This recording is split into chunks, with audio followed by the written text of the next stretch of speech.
Welcome to Chat With Me on the Side. Today we have the handsome, the brilliant, and the wonderful Nick Georgoudiou. Hey, thanks for having me. Great. You nailed said it right. You are an honorary Canadian Greek. It sounds fantastic. Those exist? Yeah, that's yes, me. They do. Yeah, I'm right here.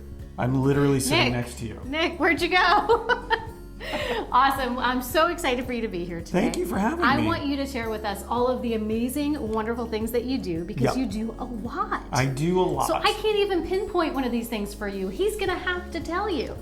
I will. I'll start with my show. Okay. On WPRK, which is this fine station here in Central Florida. It's a college station. So I volunteer at the station and I do a show every week from 7 to 9 a.m. And I interview local makers and artists and professionals who are doing something neat in the community. So I've been doing that for about 3 years now. Hey, Nick. Hey. I do something neat. What do you do? I have a show. Oh, okay, great. Wait, I think you're trying to get on my show? Is that what's happening? Did you just ask? That would be so fun. All right, you can come on my show. You guys heard it? He came back out now. That's so cool. I'm just kidding. Nice. So tell us. Yeah, so I do basically an interview that consists of getting to know someone. So we do 20 questions. But I don't just say, here's the thing, say yes or no or up or down. I make it a little more complicated. So for example, it'll be one of the games will be gin or tonic. So gin if you're for something, because gin is delicious. It makes you better looking. It makes conversations easier. Tonic is garbage water. So we don't like that. So if I were to say driverless cars, gin or tonic? Tonic. Oh, you don't like driverless cars? No, I wouldn't trust it. Why? I don't trust drivers when they're in control. Okay, so a computer or an AI, you're not going to be behind. Okay, that's fine. So those would be the types of questions that I ask, just kind of a little icebreaker. Then I get to know people a little bit through asking them about what their college plans were. But I don't ask that anymore because I realized it's a big bias of mine. Because not everybody wants to go to college. That's right, so not everybody has to. What I ask now is, what were your plans coming out of high school? Because I think that's a better question. And then what happened? I like that. Because what I want to show is and kind of demystify a few things. And one of them is that you have to go to college to be successful. Absolutely. Because that's definitely not the case. Then we do a segment called Bad Business Ideas where I pitch you 2 terrible ideas. Oh my goodness, that's like every idea I've ever had. Well, yeah, except these are really bad, and whichever one you choose, you actually have to start that business by being on the show. That's so you've agreed to be on the show already, no. So you're legally obligated to start one of these businesses. You guys get me out of this. But you never know. It could be a good one. So for example, one was, have you ever gone to a concert? I have. And what's wrong with concerts these days? Well, I'm old, so it's late, it's too loud. Not anymore. With our new company, Early Rave, we'll actually start the concert early and on time. It'll be over so you can get home and go to bed at a reasonable hour. Plenty of bathrooms, even to the sides of the stage, so you can still hear everything. Take my money. Yeah, exactly. That's so cool. That's bad. what we do. So we talk about that for a little bit. There's usually a trivia and some quizzes going on and that sort of thing. That's so So cool. it's 2 hours, but it goes by in no time. Yeah. And those are the kinds of things that are perfect. Like if you drive, if you have a commute, you just pop it on, right? And you listen to it. And so it's on the radio, but then you put it out as a podcast. As a podcast. So you don't have to be up at 7 in the morning. 7 in the morning on a Monday. I have lost out on a couple of guests that way. They're like, I can't get up that early. Well, they were out at concerts the night before, but exactly, that could rectify this whole thing. The wrong concert. You weren't going to the raves in early daytime. Exactly. So what I realized was happening is in doing this for 3 years is I started creating this network of these brilliant and amazing people.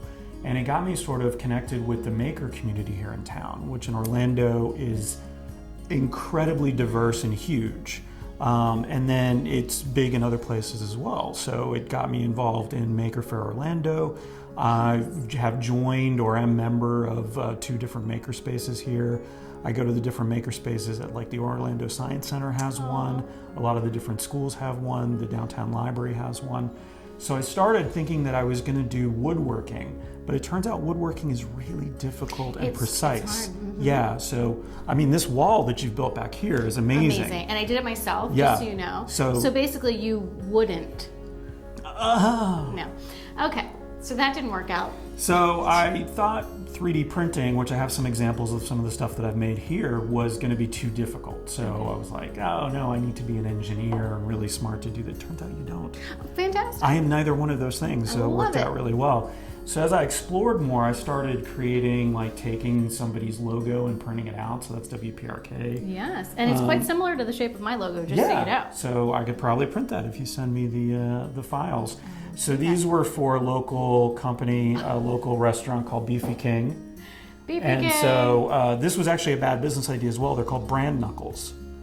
And so I make these for companies, and people actually bought those. And then what's neat about it is you can print something like this in one piece. So it's completely articulated as it comes off the printer. This is one piece. That's the amount of precision that you can get when you're printing something like that. So sometimes, really cool. I want to show you an example of this. Yeah. Sometimes things don't come out well. You can kind of see in here, it's a grid pattern, so it's not solid plastic. A little honeycomb in there. But I'm going to try to break it and see how weak I am. But it was really brittle, so it wasn't good for what we were doing. So we have a lot of leftover plastic like that. So sometimes what we do, and I was teaching a class with 8 to 14-year-olds about this, is we'll melt it down. And so I can create little tables, or you can cut it on the laser to make jewelry or guitar picks and stuff like that. I love it. And then the heart you're wearing as well. I have a heart. I do. Don't let anyone tell you I don't. Yeah, a literal and a figurative one. And a figurative. Yes. Yeah. So yes, it started getting to be a lot of fun to actually make this stuff, and then getting more involved in the maker community. And the thing I love about it is, I was kind of raised during this time frame where you felt like you had to hide all your ideas. Like somebody was going to steal them, and sort of that don't hide your light under a bushel, or something along those lines. And it turns out if you go to these communities, the biggest benefit is not having access to the tools, it's having access to the people.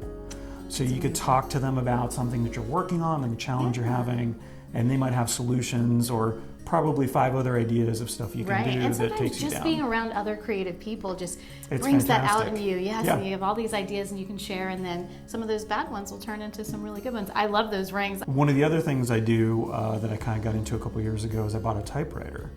Yes. Yeah, so I wanted to write analog Yelp reviews for people, and it was sort of this project. It was this exercise in gratitude. Yes. So I would write them, and it would be a 5-star review. So this was for places like Beefy King or other places around town.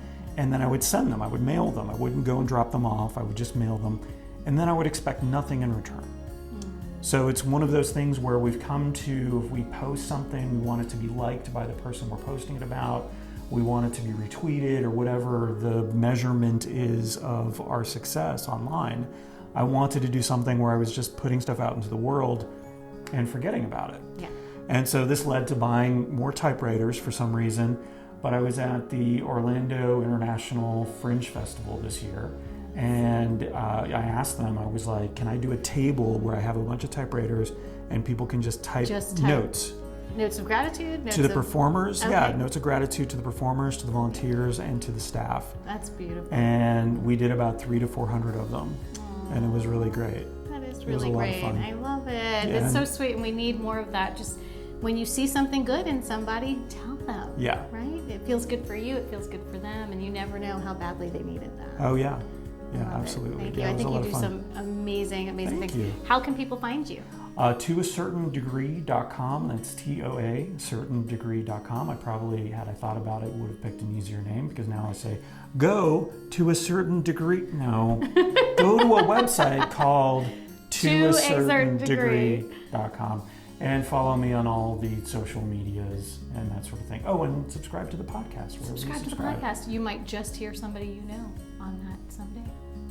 Thanks so much for being here. Welcome. You're amazing. Thank I love you. it. I love what you do.